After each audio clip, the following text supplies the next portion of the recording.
Hello friends! So I've been testing my Blackmagic 6K full frame against this Sony ZVE1, the FX3 type of sensor, A7S3 and FX6 as well. They do all have the same sensor.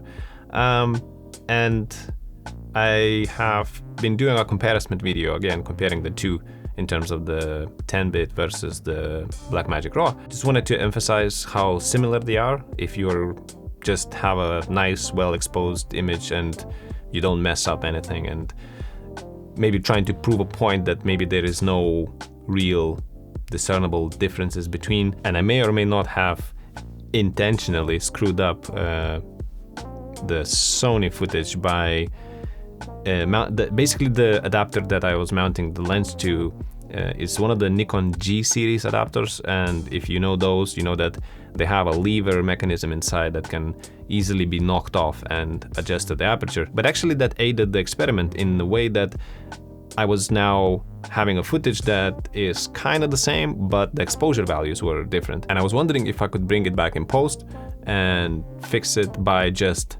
matching the Sony 10-bit footage to Blackmagic Raw.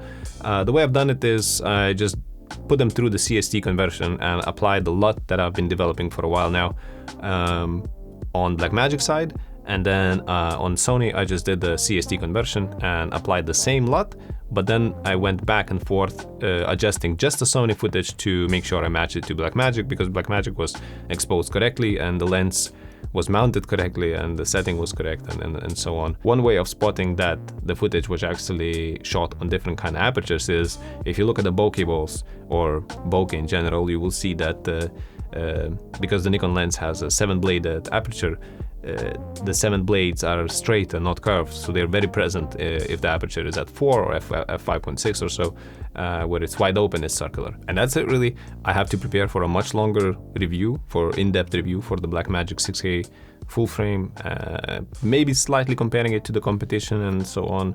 It's huge. It's a massive list to cover, but that's for the next time. I'll see you later. Bye.